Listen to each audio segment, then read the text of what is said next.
Well, hello everyone, it's Sheila back again. I'm going to show how to sew this this little cardigan up here. Now I've got everything I need here. I've got my pins and needles and my pin cushion here, the scissors, and the yarn that I have, or the wool that I have, is all wool that I've left long ends for to stitch the thing up. I always leave long ends, the same with when I start the sleeves and the sides and anything. There's always a long end on here for to stitch up the sides, and that's all I know. I have to pin this first.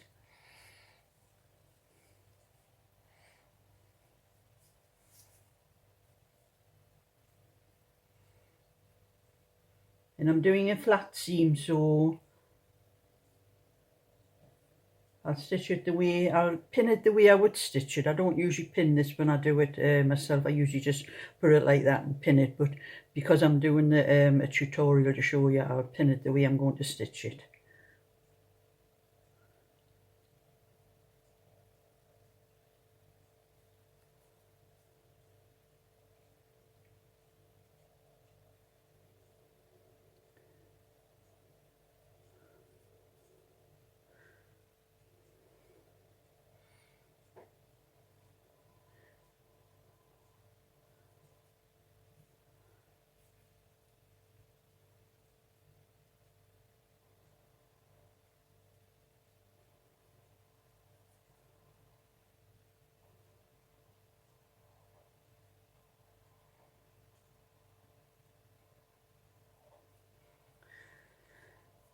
And this is a seam, it'll be flat stitched.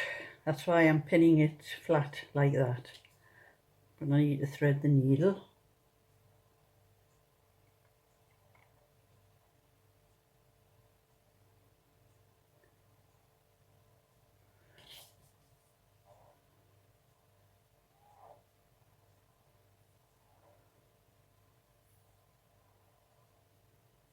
Now to pin these, you just guide the two lots of stitches. Try to get the two lots of lines, the bumps together. It's a bit difficult on when you have a side in the sleeve, but that's how you do it.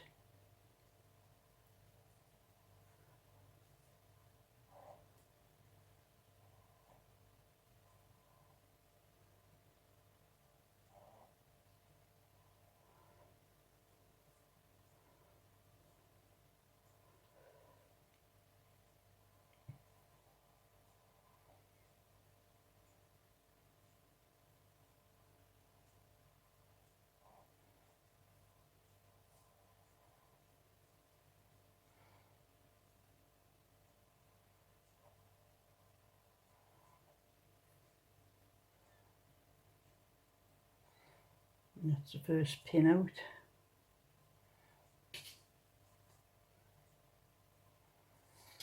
And as you see on the other side, it makes a nice flat seam.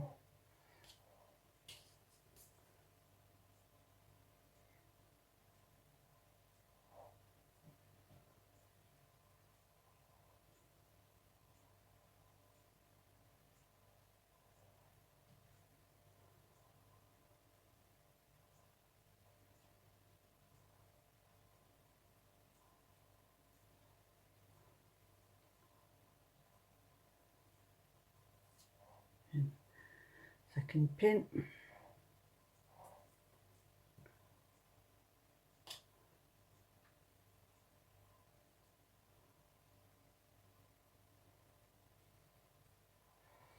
And I'm trying to keep the lines of the garter stitch together as I'm going down the seam.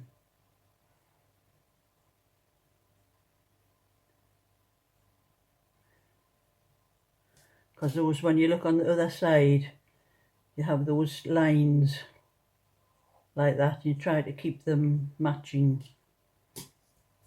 Doesn't always work out, but you just try your best to do that.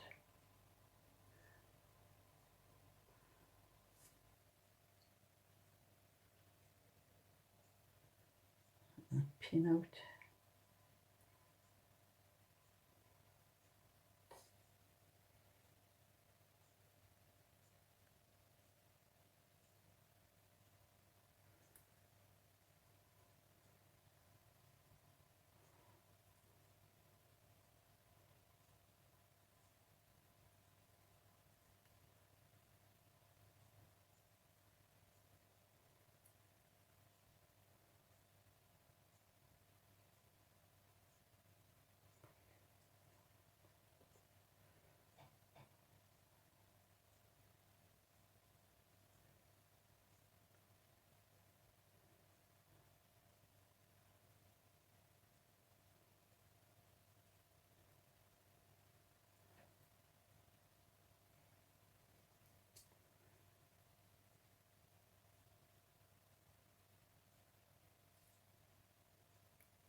And I'm at the end now, and I'm going to go back over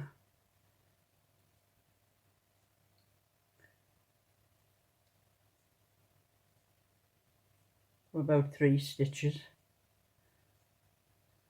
Go through and pull the needle through a bit of a loop. And I've lost it, it's come off the end.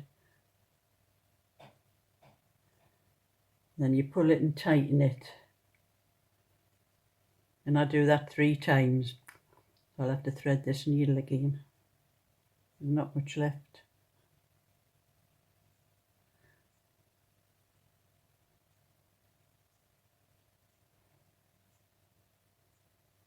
And that 3 times is enough to hold the wool from coming out again. Cut that little bit off. And that's how you sew flat stitch a seam. I'll turn it over on the other side, you can see better. And that's what that part of that seam will look like. And that's what I'm going to do the other 3 seams like that. And then I'll come back and show you how to sew up the sides.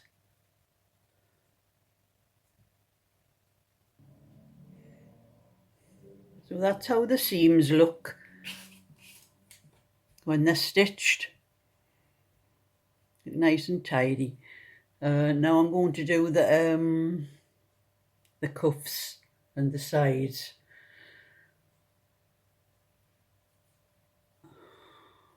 When I do the cuffs, I pinned it, turn the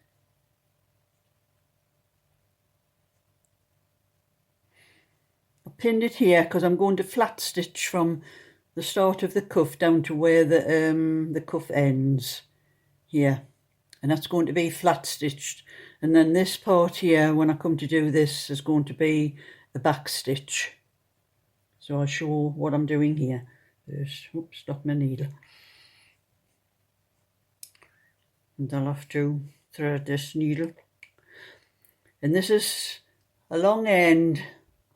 I always leave a long end like this when I start knitting anything on any part. One friend of mine said to me once, why do you leave such long bits of wool on the end? She says, when you start knitting, she says, that's a waste of wool, that. And I said to her, it's not a waste of wool. I says, when I finish this, I says, if I cut it off a little end like that, I says, I would have to take parts off, little lengths off the ball when I was finished to sew it up anyway. So I says, it's not waste. And I says, it saves you joining little bits in the middle of it, and that should go all the way up the sleeve. I'm not absolutely certain. Sometimes it doesn't always work that way. But that's my way of doing things, and I think it's a very sensible way.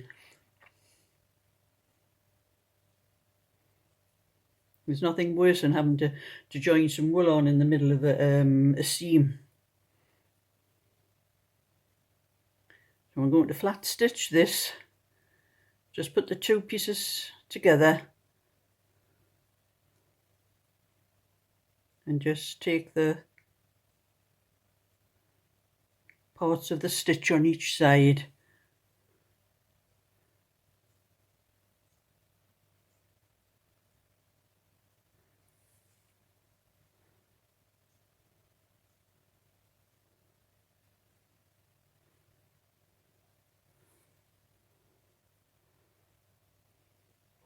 Yeah, that's done.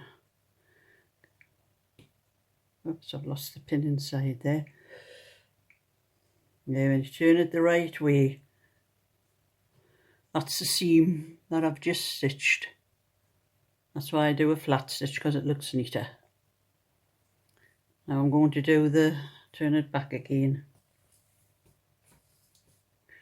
And I'm going to pin this sleeve from the armhole down, and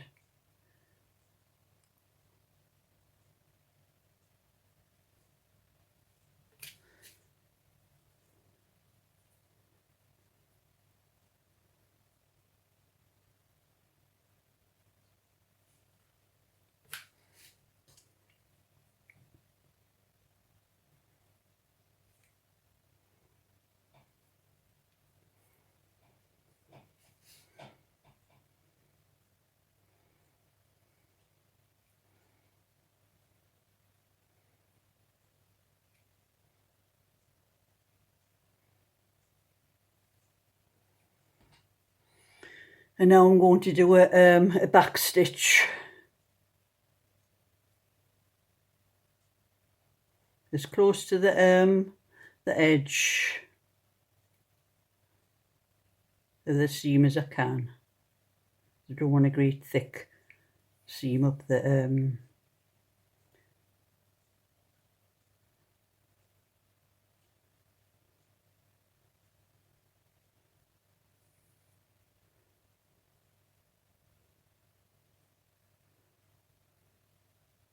and you don't want your stitches too large, or else you'll have holes, gaps in the stitches.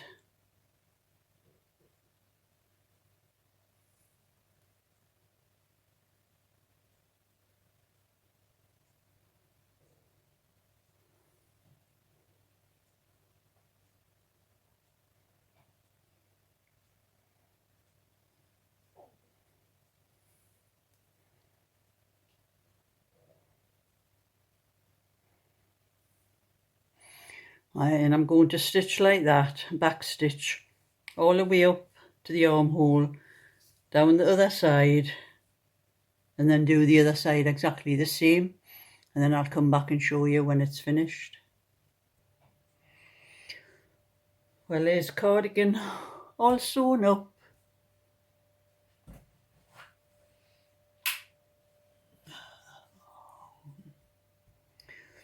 Well, the cardigan, that's it, all sewn up. It just needs the bands knitted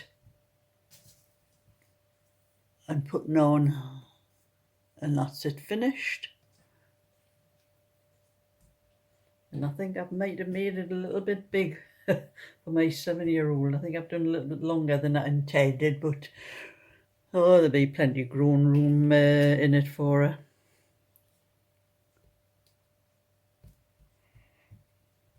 So when I do the band, I'll do that, and I'll show how I do the band and how I sew it on. I want to show you how I'm going to do the band on this little cardigan, you know, that I've been showing you how to do other parts of it.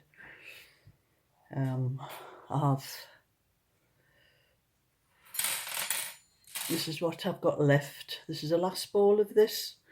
I have a smaller cardigan to do as well for my great-granddaughter's little sister, my other great-granddaughter Esme, but I can't get any more of this wool. It was from B&M. It's this trim, super soft. I've tried the local shop where I got this from, and the girls don't even seem to know anything about it. So it looks like I'm going to have to do a different colour for Esme, probably white. But anyway, this is a little bit I've got left. And I gave a ball of this away to a friend when she was having trouble getting some yarn. I would have had enough otherwise. So I've got my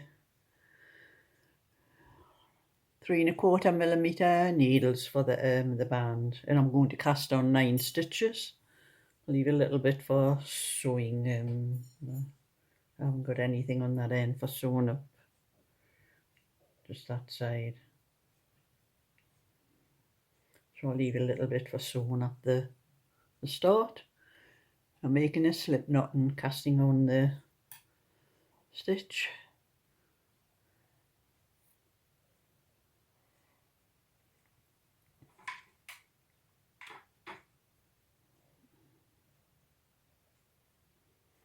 And I'm going to cast on 9 stitches.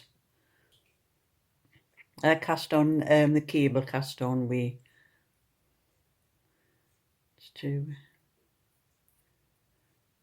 3, 4, 5, 6, 7, 8, 9. 2, 4, 6, 8, 9. So that's, I'm doing 9 stitches for the button. This is the button band. So I'm going to do twisted rib, the same as what I done for the bottom here and the cuffs.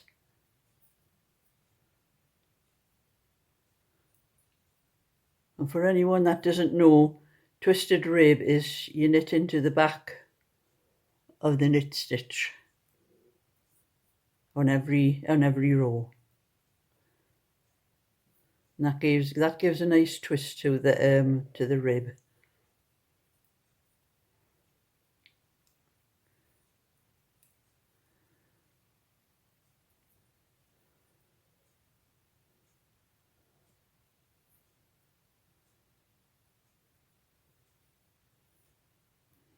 That's one row.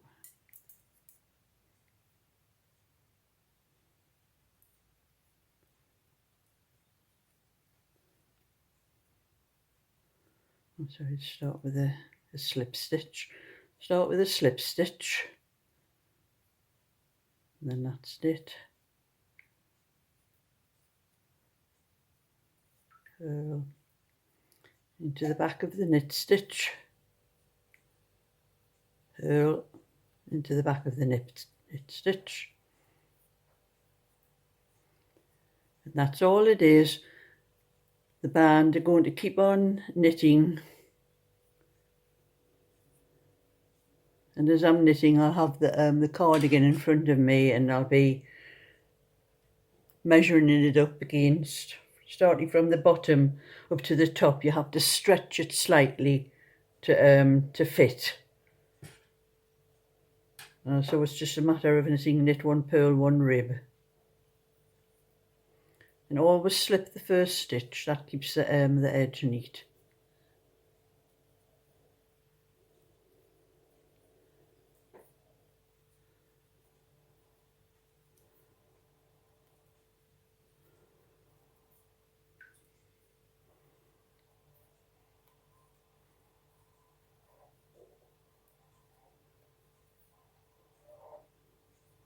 And I'll be adding this to my other bit of the video that I've done with the rest of the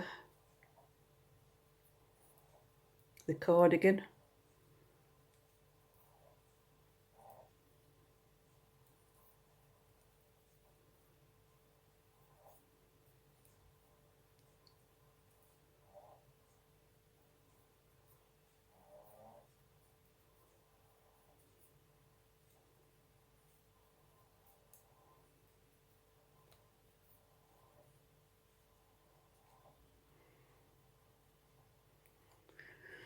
That's a little bit more of that done, and I'll show when I get this band finished. I'll show you how to to pin it and sew it onto the cardigan. Then I will show you when I do the button band. So that's a little bit for now until my next bit of the video.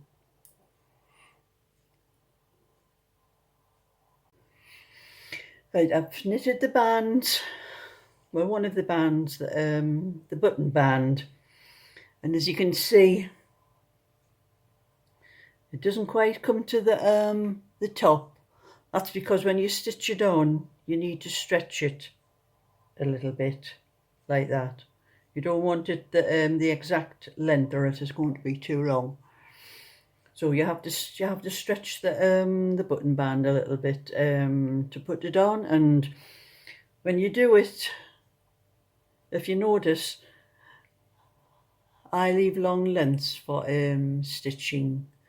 And when I come to do the cast off edge, I made sure that the long end was on the same end as where I started it. So I've got both ends on the same end. That's for when I come to put it to the down to the cardigan, those ends are there to stitch down from the top and the bottom. So I don't have to add little bits of yarn.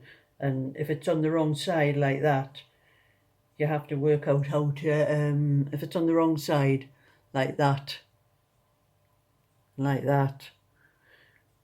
you have to work those ends in. Whereas if you do it that way, make sure that both ends are on the same place. You stitch them down to the side of the cardigan. And so with this band, I had 142 rows, and when I do the buttonholes at the start, I knit 3 rows and then do the first buttonhole, and at the end, after the last buttonhole, I knit 3 rows after that. That's how I work the buttonholes out.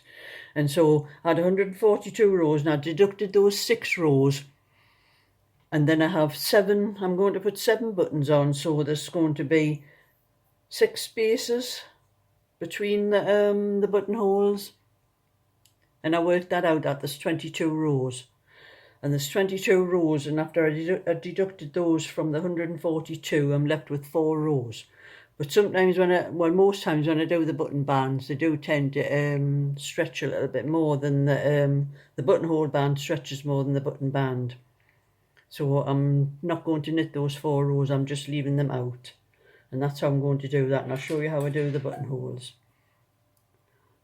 I've done this cast on my 9 stitches, and I've made the first buttonhole here, and I've knit 21 rows, and I'm on to the 22nd row to do the buttonhole now. So I'm going to slip the first stitch, knit the second, third and the fourth, and then I'm just bringing the yarn forward, and I'm going to knit into the first 2 stitches, the next 2 stitches, but I'm going to keep my thumbnail on that little bit of yarn that I've put over so it doesn't go too tight. And then I have quite the slack loop that I've made. It's not tight. Yeah. That makes the buttonhole a little bit bigger, depending on what size buttonhole you want. And then just knit to the end.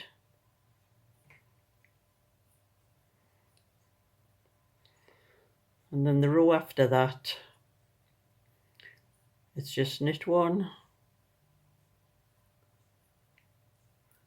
and purl 1, and this is twisted rib I'm doing.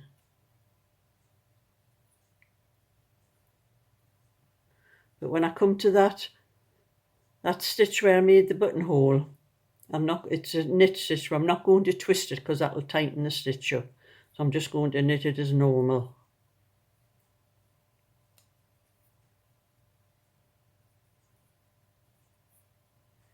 And every row after that, over that buttonhole, I'll twist the stitch, because that's what this is, twisted rib, the stitch.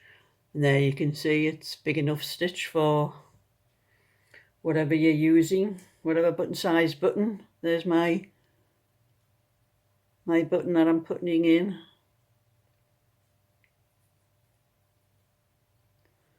And I can use a bigger button than that if I want to, but that button, it depends what buttons I get, because I haven't got enough buttons for this cardigan, and where I'm going to buy buttons from I don't know with us being in a lockdown at the moment, but I'll sort that out.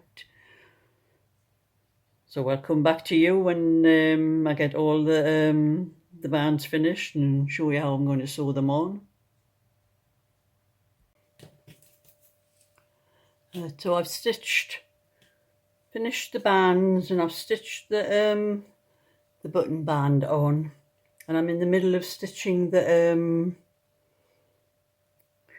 button. I've stitched the buttonhole band on. I'm in the middle of stitching the button band on, and I'm going to show you how I've pinned it. And I've pinned it. You've had to stretch it slightly here and there to get it to fit like the other one, and I'll show you how I'm doing this now.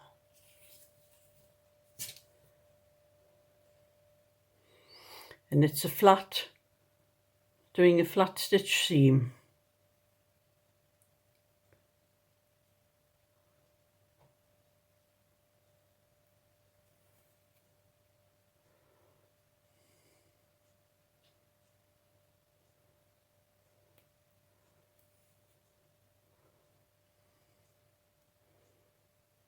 It's just a matter of getting those little bumps together, and that makes the seam nice and neat.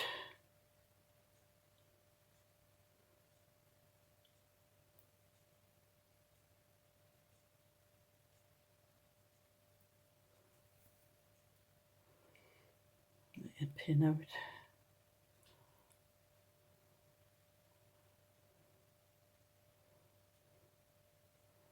And you have to make sure this is slightly stretched when you're putting it in, to make sure you don't get a bit standing up here and there.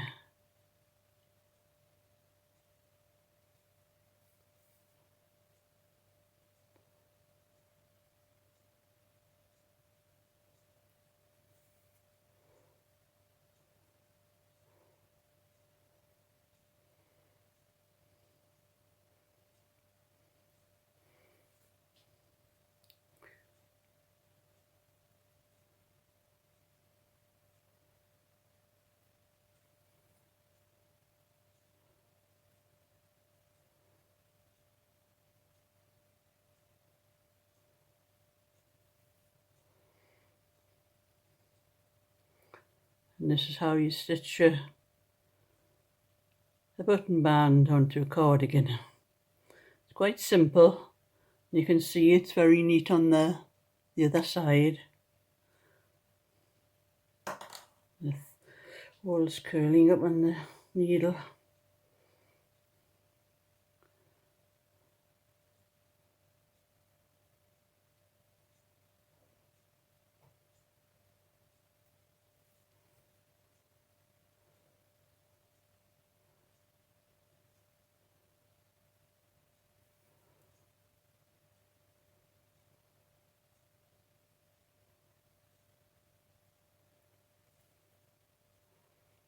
It's another pin, and you just carry on like that until all the pins are taken in and it's all stitched up then.